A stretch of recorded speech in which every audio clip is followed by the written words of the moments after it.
Welcome my dear students. আজ topic যেটা electrical chemistry চ্যাপ্টারে তড়িৎ বিশ্লেষণ কোর্স পড়াবো। তড়িৎ বিশ্লেষণ কোর্স, ইলেকট্রোলাইটিক সেল। দেখো, আমরা বলেছিলাম যেটা যে তড়িৎ রাসায়নিক কোষ তার দুটো ভাগ ছিল। কি কি বলতো? একটা ছিল গ্যালভানীয় কোষ, গ্যালভানীয় কোষ। সেকেন্ড ছিল তড়িৎ বিশ্লেষণ কোষ। এই দুটো টাইপের কোষ ছিল। তো এই গ্যালভানীয় কোষে কি হতো বলতো?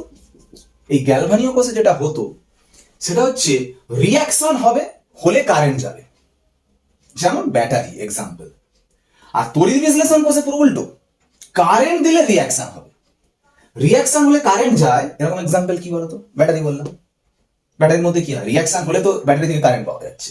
আর এটা হচ্ছে কারেন্ট দিলে রিয়াকশন হবে। কারেন্ট দিলে রিয়াকশন হয় এমন একটা এক্সাম্পল, ব্যাটারির চার্জার ভাবো। ব্যাটারির চার্জারে তো কারেন্ট দিলে তবে রিয়াকশন হচ্ছে চার্জারের মধ্যে। বা এরকম তুমি ভাবো, লোহার উপরে তুমি যদি নিকেলের প্লেটিং করো, কি লোহার উপরে তুমি যদি সোনার প্লেটিং করো, এরকম ধরনের তড়িৎ লেপন যদি তুমি করো, তাহলে কি হয়? এই সেলে সেই জিনিসটা হচ্ছে। তো আমরা এই তড়িৎ বিশ্লেষণ কোষ নিয়ে আলোচনা করব। তড়িৎ বিশ্লেষণ কোষ, দেখো একটা তড়িৎ বিশ্লেষণ কোষ আমি আঁকছি, সেখানে দুটো তড়িৎদ্বার থাকে, ঠিক আছে? সেই দুটো তড়িৎদ্বারের এর সাথে ব্যাটারি যুক্ত করা হলো, মানে দুটো তড়িৎদ্বারের সাথে ধর একটা ব্যাটারি যুক্ত করা হয়েছে। ব্যাটারি ধরো নেগেটিভ মেরুর সাথে এটা যুক্ত করা হয়েছে, মানে এটা নেগেটিভ চার্জ হয়ে যাবে। আর পজিটিভ মেরুর সাথে এটা যুক্ত করা হয়েছে, মানে এটা পজিটিভ চার্জ হয়ে যাবে। তাহলে এটা কি হবে বলতো? ক্যাথোড, আর এইটা হচ্ছে অ্যানোড, তাই না? এবার তুমি ধরো এখানের মধ্যে একটা সলিউশন নিয়েছো, কি না, গলিত সোডিয়াম ক্লোরাইড নিয়েছো, গলিত সোডিয়াম ক্লোরাইড, তার মধ্যে Na প্লাস Cl মাইনাস আছে। কি হবে? তুমি ব্যাটারি দিয়ে যুক্ত করেছো, মানে বুঝতে পারছো কারেন্ট সোর্স বাইরে থেকে দিচ্ছ, তড়িৎ দিয়েছো অ্যাকচুয়ালি। দিলে কি রিয়াকশন হবে শুনে নাও। Na প্লাস গুলো আস্তে আস্তে এই ক্যাথোডে যাবে, যেহেতু মাইনাস চার্জ আছে, আর Cl মাইনাস গুলো এই প্লাসে যাবে। Na প্লাস গুলো এখানে গিয়ে কি করবে? Na প্লাস এই ক্যাথোডে গিয়ে ইলেকট্রন নিয়ে তৈরি করবে সোডিয়াম, মানে এখানে সোডিয়াম ডিপোজিট হবে, সোডিয়াম জমবে। আর Cl মাইনাস গুলো এখানে যাবে, গিয়ে ইলেকট্রন ছেড়ে তৈরি করবে Cl, একটা Cl আর একটা Cl কে ধরে Cl2 এখানে তৈরি করবে, মানে এখানে Cl2 ডিপোজিট হবে, এখানে সোডিয়াম ডিপোজিট হবে। তা কি হলো আলটিমেট? আমি কারেন্ট দিলাম, দিলে রিয়াকশন হলো, Na প্লাস গুলো Na হয়ে এখানে জমছে, আর Cl মাইনাস গুলো ক্লোরিন হয়ে এখানে জমছে। তাহলে এটা তড়িৎ বিশ্লেষণ কোষ, কারেন্ট দিয়ে তুমি রিয়াকশন করাচ্ছ। এখন ব্যাপার হচ্ছে, এই তড়িৎ বিশ্লেষণ কোষে খুব ইম্পর্টেন্ট সূত্র আছে, ফ্যারাডেজ ল। ফ্যারাডেজ ফার্স্ট ল প্রথম বলছি, ফার্স্ট ল। কি ফার্স্ট ল? ফার্স্ট ল বলছেন W প্রপোর্শনাল টু Q। অবশ্য ইটা কনস্ট্যান্ট। এটা কি? অ্যাকচুয়ালি এই যে বলছো না সোডিয়াম ডিপোজিট হচ্ছে, ক্লোরিন ডিপোজিট হচ্ছে, যেটা ডিপোজিট হচ্ছে তার ভরটা হচ্ছে W। আর তুমি যে ব্যাটারি থেকে যে কারেন্ট পাঠিয়েছো, সেই কারেন্টের পরিমাণটা হচ্ছে কিউ। অর্থাৎ কতটা পরিমাণ ডিপোজিট হবে, উৎপন্ন হবে, তার যে ভর, সেটা তড়িতের পরিমাণের সাথে সমানুপাতিক। একটা কথা ক্লাস 10-এ তোমরা পড়েছো, সবসময় কিন্তু তড়িৎ বিশ্লেষণে ডিপোজিট হয় এরকম ব্যাপার নয়। তোমরা এটাও পড়েছো যে কখনো কখনো দেখবে সেই কপার ইলেকট্রন নিতে, মানে কপার তড়িৎদ্বার নিতে, এরকম, ঠিক আছে, কপার তড়িৎদ্বার নিতে নিয়ে দেখবে কপার সালফেটের জলীয় দ্রবণ যদি রাখতে সলিউশনে, রিয়াকশনে কিন্তু এটাও হতো, কপার থেকে কপার 2+ হয়ে এরকম ভাবে দ্রবণে চলে আসছে অ্যানোড ক্ষয়ে ক্ষয়ে। মানে এটা যেমন হয় Na প্লাস গুলো Na হয়ে যেমন এখানে জমছে তড়িৎদ্বারে, আবার এরকম হতে পারে তড়িৎদ্বার থেকে পদার্থ আবার তলায় দ্রবীভূত হয়ে যেতে পারে। এটা কিভাবে কি হচ্ছে সেটা মেকানিজম পার্টে আলোচনা করব, কিন্তু আমি যেটা বোঝাতে চাইছি, পদার্থ উৎপন্ন হতে পারে, আবার তড়িৎদ্বার থেকে পদার্থ দ্রবীভূত হতে পারে। যারই ভর হোক না কেন, সেই ডাব্লুটা মানে তড়িৎদ্বারে উৎপন্ন পদার্থের ভর বা তড়িৎদ্বার থেকে দ্রবীভূত পদার্থের ভর W, সেটা কার সঙ্গে সমানুপাতিক? তড়িতের পরিমাণের সঙ্গে সমানুপাতিক। এটা কেন কনস্ট্যান্ট বললাম? এটা হচ্ছে যে পদার্থটা উৎপন্ন হচ্ছে বা দ্রবীভূত হচ্ছে না, তার তুল্যাঙ্ক ভার। তুল্যাঙ্ক ভার এর একটা নাম আছে, রাসায়নিক তুল্যাঙ্ক। রাসায়নিক তুল্যাঙ্ক। যাই হোক, ব্যাপারটা এটা কেন কনস্ট্যান্ট বললাম, এটা কিন্তু টেক্সট বইয়ে থাকে না, কিন্তু এটা ফ্যাক্ট। ব্যাপারটা বলি শোনো, তোমার ধরো লোহার দুটো লোহা দেওয়া হয়েছে, দুটোতেই আমি বলছি নিকেলের ফ্লেডিং করো। নিকেলের যখন ফ্লেডিং করছো, যেটাই কারেন্ট বেশি দেবে সেখানে নিকেল বেশি ডিপোজিট হবে, কারেন্ট কম দিলে নিকেল কম ডিপোজিট হবে। স্বাভাবিক, এটাই তো বলছে, কারেন্টের সাথে ভরটার সমানুপাতিক সম্পর্ক, যত বেশি কারেন্ট দেবে তত পদার্থ উৎপন্ন হবে।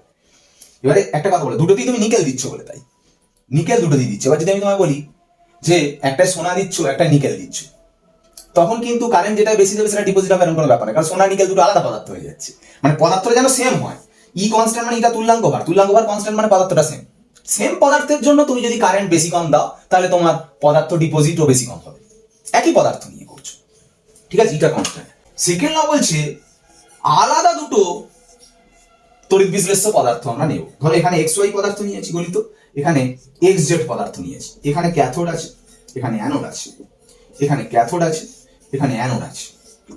আচ্ছা, এই দুটো সলিউশনের মধ্য দিয়ে না একই কারেন্ট পাঠাচ্ছ, শ্রেণী সমবায় রাখা হয়েছে, কিউ পরিমাণ কারেন্ট, মানে এর মধ্যে দিয়েও কিউ পরিমাণ কারেন্ট, এর মধ্যেও কিউ পরিমাণ কারেন্ট, দুটোতে কিউ পরিমাণ কারেন্ট দেওয়া হয়েছে। যদি দুটোই নিকেল ডিপোজিট হতো তাহলে দুটোতেই একই পরিমাণ ডিপোজিট হতো, কিন্তু দুটোই তো সেম জিনিস উৎপন্ন হচ্ছে না। দেখো কেন, দেখো এক্সটা ধরো এক্স প্লাস ওয়াই মাইনাস, ধরো এখানে এক্স প্লাস জেড মাইনাস, ধরো এক্সটা এখানে যাবে, এখানে এক্সটা এখানে যাবে, এখানে ওয়াইটা এখানে যাবে, জেডটা এখানে যাবে। এখানে দেখো ওয়াই জমছে, এখানে কি জমছে, জেড জমছে। যদি দুটোই ওয়াই হতো, এক্স এর কথা বাদ, এক্স কম, আমি এক্স এর কথা বাদ, দুটোই যদি ওয়াই হতো তাহলে একই পরিমাণ পদার্থ জমতো, কারণ কারেন্টটা সেম। কিন্তু এখানে ওয়াই পদার্থ, এখানে জেড পদার্থ, তাহলে ওয়াই পদার্থ যে তৈরি হবে, জেড পদার্থ কিন্তু সেম পরিমাণ ডিপোজিট হবে না, কারেন্ট সেম থাকলো, কারেন্ট কিন্তু এখানে সেম। তাহলে কি হবে এখানে, এখানে যে সূত্রটা বলছে W প্রপোর্শনাল টু E, কি কনস্ট্যান্ট, কিউটা আবার এখানে কনস্ট্যান্ট, মানে কারেন্টের পরিমাণটা সেম, যে পদার্থ উৎপন্ন হবে তার ভরটা কার সঙ্গে সমানুপাতিক, তুল্যাঙ্ক ভারের সাথে সমানুপাতিক। ওর তুল্যাঙ্ক ভার মানে কে জমছে, এখানে ওয়াই জমছে, এখানে কে জমছে, জেড জমছে, ওয়াই এর তুল্যাঙ্ক ভারটা হচ্ছে E, বা জেড এর তুল্যাঙ্ক ভার হচ্ছে E, মানে যার তুল্যাঙ্ক ভার যত বেশি হবে সেখানে বেশি পদার্থ জমবে। তাহলে কি বুঝলে, একই পদার্থ হলে কারেন্ট যেখানে বেশি দেবে সেখানে বেশি পদার্থ জমবে। দুটো আলাদা পদার্থ হয়ে যদি একই কারেন্ট দাও, তখন যে পদার্থের তুল্যাঙ্ক ভার বেশি সেখানে বেশি পদার্থ জমবে। কি বোঝা গেল কথাটা? তাহলে হচ্ছে ফ্যারাডের সেকেন্ড ল, অর্থাৎ সেকেন্ড ল থেকে বলা যায় W1 বাই W2 সমান E1 বাই E2। বোঝা গেল? তো এটা হচ্ছে ফ্যারাডের সেকেন্ড ল। হ্যাঁ, এই প্রসঙ্গে আরেকটা, ফ্যারাডের ফার্স্ট ল বললাম W সমান Q, sorry W proportional to Q, W proportional to Q, E constant, E constant. Second law কি বলছি, W প্রপোর্শনাল টু E, কোনটা কনস্ট্যান্ট, Q কনস্ট্যান্ট। বলেছি তো, এটা ফার্স্ট লটা সেকেন্ড ল। এখান থেকে একটা জিনিস বলা একটু দরকার, এটাকে যদি ইকুয়াল করো, একটা ধ্রুবক আছে জেড, এই জেড এর নাম হচ্ছে ইলেকট্রোকেমিক্যাল ইকুইভ্যালেন্ট, তড়িৎ রাসায়নিক তুল্যাঙ্ক, তড়িৎ রাসায়নিক তুল্যাঙ্ক। ভুল করো না, একটু আগে যে ই ধরলাম, ই কে বলা হয় তুল্যাঙ্ক ভার বা রাসায়নিক তুল্যাঙ্ক, জেডটা কিন্তু এখানে তড়িৎ রাসায়নিক তুল্যাঙ্ক। ঠিক আছে, এখানে থেকে জেড এর কিন্তু ডেফিনেশনও দিতে পারো, একক দিতে পারো, সিম্পল, কিউটা 1 ধরে নিলে W ইকুয়াল টু জেড, মানে 1 কুলম তড়িৎ পাঠালে যে ভর উৎপন্ন হয় তাকে বলা হয় জেড, গ্রাম পার কুলম জেড এর ইউনিট, তড়িৎ রাসায়নিক তুল্যাঙ্ক। ঠিক আছে, ফার্স্ট ল আর সেকেন্ড ল হচ্ছে কম্বিনেশন করব, combination of first and second law, দুটো লয়ের কম্বিনেশন, এই দুটোকে অ্যাড করব। কি করে দেখে নাও, দুটো W প্রপোর্শনাল টু এই দুটো গুণ হয়ে যাবে Q ইনটু E, যখন Q E দুজনই পরিবর্তনশীল। ঠিক আছে, W সমান একটা ধ্রুবক আসবে, কে ধরছি, প্র্যাকটিক্যালি প্রুফ করা গেছে যে W এই কেটা 1/f এর সমান হয়, এটা প্রমাণ হয়েছে। তার মানে W সমান হয়ে গেল, তার মানে QE/f। এই যে কনস্ট্যান্টের মানটা কি প্রমাণ হয়েছে practically, 1/f, f means Faraday, 1 Faraday, f মানে যার মান 96,500 কুলম্ব, তড়িৎ পরিমাণের সব থেকে বড় একক ফ্যারাডে, 96,500 কুলম্ব। এটা ফ্যারাডের ফার্স্ট এন্ড সেকেন্ড লয়ের combination. Very very important, very very important. ফ্যারাডের ডেফিনেশন, যত ম্যাথ আছে ম্যাথের 70% ম্যাথ এই ফ্যারাড ডেফিনেশন থেকে আসে, এবং ফ্যারাড ডেফিনেশনটা ভালো করে এখান থেকে যেটা দেবো সেটা ভালো করে দেখো কিভাবে দিচ্ছি। ফ্যারাডের সংজ্ঞা, ফ্যারাডের সংজ্ঞা দেখো, আমরা এখানে যদি ধরে নিই, যদি কি ধরে নাও, ডাব্লিউটা ই ধরে নাও, তুমি ধরে নাও, যদি ডাব্লিউ জায়গায় ই বসা থাকে, ই কেটে গেলে তখন কিউ সমান কি আসবে, এফ। তাহলে বলো এখান থেকে ডেফিনেশন কি আসবে, এর মানে তো ফ্যারাডে, তাহলে ফ্যারাডে মানি হচ্ছে তড়িতের পরিমাণ, কখন, যখন ডাব্লিউটা ই, ডাব্লিউটা কি, যে পদার্থ উৎপন্ন তার ভর, কার সঙ্গে সমান, ই এর সঙ্গে, এটা কি ছিল, তুল্যাঙ্ক ভার। তার মানে যার তুল্যাঙ্ক ভার যত, তত গ্রাম পদার্থ উৎপন্ন করতে যে কারেন্ট লাগে তাকে বলে ফ্যারাডে। এবার যার তুল্যাঙ্ক ভার যত, তুল্যাঙ্ক ভারকে ই, এবারে বলে দিই, তুল্যাঙ্ক ভার যদি ই হয় না, ই গ্রামকে বলা হয় 1 গ্রাম তুল্যাঙ্ক, মানে যার তুল্যাঙ্ক ভার যত, তত গ্রামকে কি বলা হয়, 1 গ্রাম তুল্যাঙ্ক। তাহলে সব এক কথায় বলে দাও, ই গ্রাম পদার্থ মানে 1 গ্রাম তুল্যাঙ্ক, তাহলে 1 গ্রাম তুল্যাঙ্ক পদার্থ উৎপন্ন হওয়া মানে ই গ্রাম পদার্থ উৎপন্ন হওয়া, ই গ্রাম পদার্থ উৎপন্ন হওয়া মানে তো ডাব্লিউ মানটা ই, যেটা উৎপন্ন হয় তার ভর তো ডাব্লিউ, তার ডাব্লিউটা মানে ই, মানে কি, ই গ্রাম পদার্থ উৎপন্ন হচ্ছে, মানে 1 গ্রাম তুল্যাঙ্ক পদার্থ উৎপন্ন হচ্ছে, হতে গেলে যে কারেন্ট লাগবে তাকেই বলা হয় 1 ফ্যারাডে। ওকে, তাহলে ফ্যারাডের ডেফিনেশন, 1 গ্রাম তুল্যাঙ্ক পদার্থ উৎপন্ন হতে গেলে যে কারেন্ট লাগে তাকে বলা হয় 1 ফ্যারাডে। দেখো ফার্স্ট ল বলছে W সমান Z Q, first second law এর কম্বিনেশন বলছে ডাব্লিউ সমান কিউ ই বাই এফ, দুটোকে যদি অ্যাড করে দিই এটা সমান এটা, তাহলে জেড কিউ সমান Q E by F, Q Q কাটলে কি হবে দেখো, ই সমান Z F.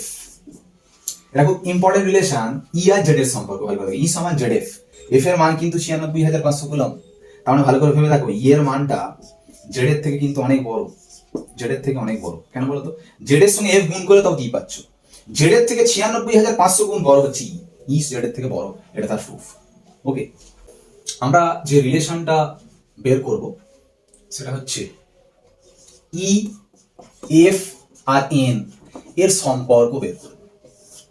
E F N মানে, ই মানে হচ্ছে একটা ইলেকট্রনের আধান, একটা ইলেকট্রনের আধান, এফটা কি ফ্যারাডে, এনটা কি অ্যাভোগাড্রো সংখ্যা, অ্যাভোগাড্রো সংখ্যা।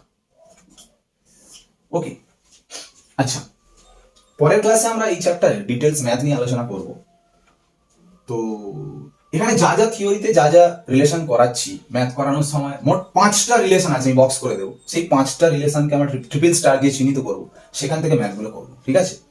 তো ম্যাথের ক্লাসে আমি সেগুলো বলে দেবো। এখন থিওরি করাচ্ছি, এখান থেকে যা যা ম্যাথ আছে, যে সূত্র দিয়ে ম্যাথ আছে সবকটা সূত্র, 5টা মোট সূত্র আছে, ওই 5টা সূত্র দিয়ে যত অঙ্ক আছে সব হবে, ওই 5টা সূত্র আমরা বক্স বক্স করে লিখবো, সেখান থেকে ম্যাথ করবো। তবে থিওরিতে একটু বলে নেওয়ার কথা, এটা বলার আগে, এটা বলবো বলার আগে আরেকটা জিনিস বলে নেওয়াটা দরকার, যেটা এক্ষুনি বলছিলাম, যেটা ই সমান তুল্যাঙ্ক ভার। হয়তো অনেকেই তুল্যাঙ্ক ভারটা ভুলে গেছো, আমরা পড়িয়েছিলাম সলিউশন চ্যাপ্টারে, খুব ভালো করে পড়িয়েছিলাম, সলিউশন চ্যাপ্টারের ভিডিওটা দেখে নিও ভালো। দেখো অ্যাকচুয়ালি মৌল আর যৌগ দুজনের ক্ষেত্রে কিন্তু তুল্যাঙ্ক ভার আলাদা করে বের করে। যৌগ মানে কিরকম, ধরো সালফিউরিক অ্যাসিড, ধরো অ্যালুমিনিয়াম সালফেট, এগুলো যৌগ, ঠিক আছে?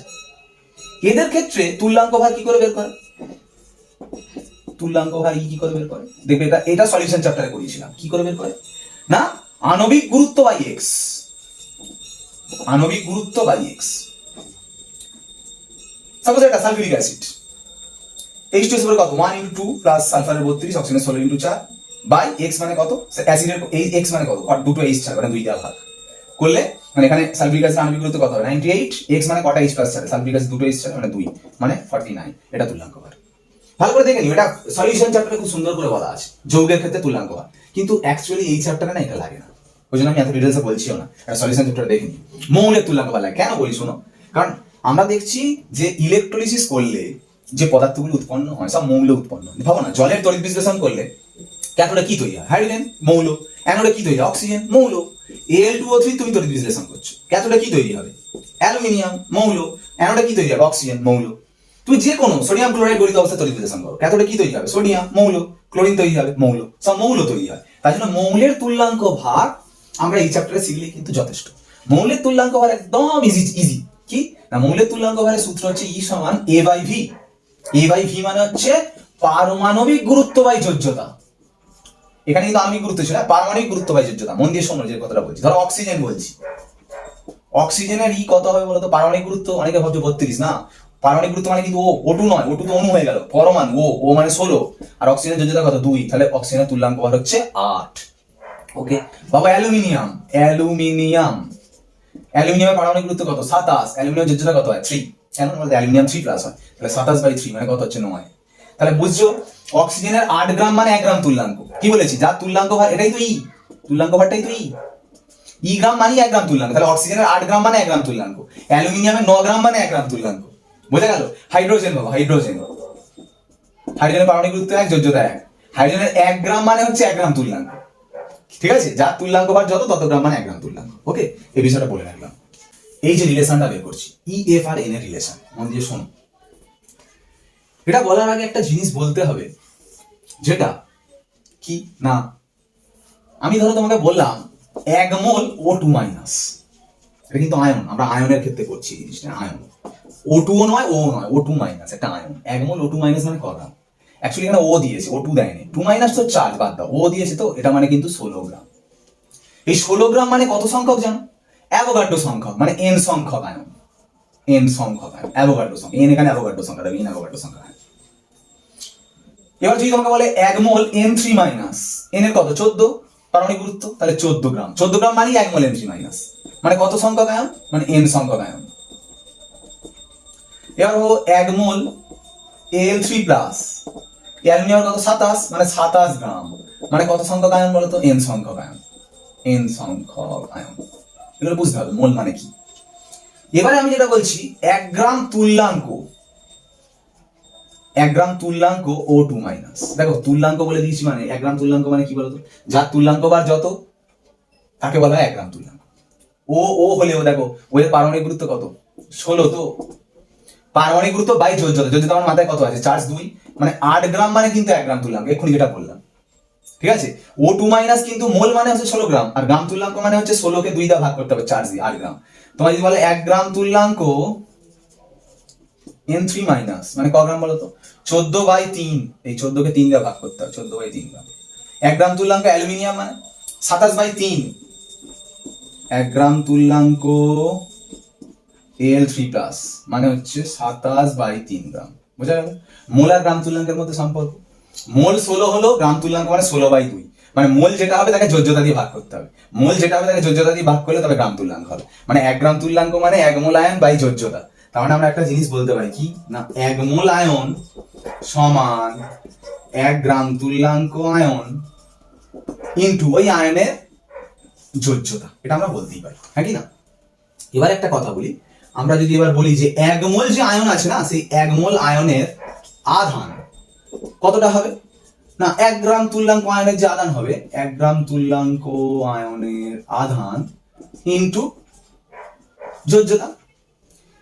এই 1 গ্রাম তুল্যাঙ্ক আয়নের আধান কি বললাম, 1 গ্রাম তুল্যাঙ্ক পরিমাণ পদার্থ উৎপন্ন করতে কত কারেন্ট লাগে 1 ফ্যারাডে, তাহলে 1 গ্রাম তুল্যাঙ্ক আয়নের আধানও কিন্তু 1 ফ্যারাডে হবে, তাহলে এটা হবে 1 ফ্যারাডে। আর আমরা যোজ্যতাটা ধরে নিলাম n, তাহলে এখান থেকে হলো nf। তাহলে 1 মোল আয়নের আধান কত হলো nf। 1 মোল যে কোনো আয়নে, 1 মোল যে কোনো আয়নে কতগুলো আয়ন থাকে অ্যাভোগাড্রো সংখ্যক আয়ন থাকে, দেখো অ্যাভোগাড্রো সংখ্যক আয়ন, তাহলে 1 মোল আয়ন মানে কিন্তু n সংখ্যক আয়ন, n সংখ্যক আয়ন এর আধান কত nf। তাহলে একটা আয়নের আধান কত হবে, একটা আয়নের আধান nf/n, very very important for maths, এটা জেনে প্রচুর ম্যাথ ইম্পর্টেন্ট আছে। n সংখ্যক আয়নের আধান nf, তাহলে একটা আয়নের আধান কত হবে nf/n, একটা যে কোনো আয়নের আধান nf/n। এবার শোন, এবার যে কথাটা বলা, ধরো আমি এইগুলো দিয়ে বলছি, ধরো একটা N3 মাইনাস ভাবো, একটা N3 মাইনাস, একটা N3 মাইনাস। আচ্ছা বলো দেখি একটা N3 মাইনাসে কটা ইলেকট্রন এক্সট্রা আছে বলতো, 3টে। 3 মাইনাস ওই জন্যই দেওয়া আছে 3টে, তার মানে এর আধান কত হবে জানো 3e, একটা ইলেকট্রনের আধান তো e, তাহলে একটা N3 মাইনাসে 3টে ইলেকট্রন এক্সট্রা আছে মানে একটা N3 মাইনাসের আধান হবে 3e। যদি বলি একটা O2 মাইনাসের আধান কত হবে বলতো 2e, একটা Al3 প্লাসের আয়নের আধান কত হয় বলতো 3e, তুই এখানে প্লাস হলেও 3, হ্যাঁ প্রোটনে 3 প্লাস মানে 3টে প্রোটন এক্সট্রা, প্রোটন আর ইলেকট্রনের আধান তো সমান, এরও 3 এরও 3, এর হয়তো ইলেকট্রনের প্রোটন চার্জের সাইনটা আলাদা মাইনাস প্লাস, বাট পরিমাণটা সেম, এরও 3 এরও 3। তাহলে বলো যে যোজ্যতা হচ্ছে সেটার সঙ্গে ই গুণ করলে সেটা হচ্ছে তার চার্জ একটা আয়নের। তাহলে এখানে এটা কত যোজ্যতা ধরে নিয়েছিলে n যোজ্যতা ধরে নিয়েছিলে, মানে আয়নটা তার মানে m মাথা n প্লাস, তাহলে m n প্লাস আয়নের আধান কত হবে n, মানে একটা আয়নের আধান, তাহলে একটা n যোজ্যতা সম্পন্ন আয়নের আধান কত হবে n। আর তুমি একটা n যোজ্যতা সম্পন্ন আয়নের আধান এক্ষুনি বের করলে nf/n, তাহলে আমরা বলতে পারি n সমান nf/n। সেখান থেকে কাটাকুটি করলে n কেটে গেলে কি আসবে e সমান f/n। এটা রিলেশন প্রতিষ্ঠা হলো, দেখো e f আর n এর মধ্যে সম্পর্ক, very very important for math এটাও। একটা ইলেকট্রনের আধান সমান f/n। এখান থেকেই মেন ক্যালকুলেশন করা হয়, এফ এর মান 96,500 কুলম্ব আর অ্যাভোগাড্রো সংখ্যার মান 6.022 × 10^23। এটা বসালে এখান থেকে পাবে 1.6, এই মানটা আর কি 1.6 × 10⁻⁻19 কুলম্ব পাবে এখান থেকে ক্যালকুলেশন করলে। বুঝা গেল একটা ইলেকট্রনের আধান। তাহলে এটা একটা আয়নের আধান, একটা ইলেকট্রনের আধান হচ্ছে এটা। একটা আয়নের আধান যেমন nf/n, সেরকম একটা আয়নের আধান ne, এই দুটোকে সমান করেছি। ওকে, আর যদি তোমাকে বলে যে 1 মোল ইলেকট্রনের আধান, দেখো আমরা এটা করলাম যেটা এটা কি দেখো একটা ইলেকট্রনের আধান, যদি বলে 1 মোল ইলেকট্রনের আধান, 1 মোল মানে কত সংখ্যক অ্যাভোগাড্রো সংখ্যক, তাহলে একটা ইলেকট্রনের আধান যদি এটা হয় 1 মোল মানে অ্যাভোগাড্রো সংখ্যা দিয়ে আবার গুণ করো, মানে অ্যাভোগাড্রো সংখ্যা মানে n, আবার n গুণ করলে n কেটে গেলে কত হবে 1 ফ্যারাড। তার মানে এটাও আমরা বলতে পারি 1 মোল ইলেকট্রনের আধান, 1 মোল ইলেকট্রনের আধান 1 ফ্যারাডে। দেখো কি কি ট্রিপল স্টার করলাম আমরা, যা আজকে থিওরি পড়িয়েছি মাত্র 5টা জায়গা আছে, সেখান থেকেই যাবতীয় ম্যাথ। 1 নম্বর এইটা, 2 নম্বর এটা, 3 নম্বর এটা, আর বাকি দুটোর মধ্যে আগের যে পেজে করালাম দেখবে W সমান Z কিউব, তোমরা স্টার দিয়ে রাখো, ওইটা ট্রিপল স্টার করে রাখবে, ওখান থেকে ম্যাথ। আর ফ্যারাডের যে ডেফিনেশন ভেরি ভেরি ইম্পর্টেন্ট, ফ্যারাডের যে সংজ্ঞা, ফ্যারাডের সংজ্ঞা সেখান থেকে ম্যাথ, এই 5টা জায়গা থেকে টোটাল ম্যাথ পড়ে।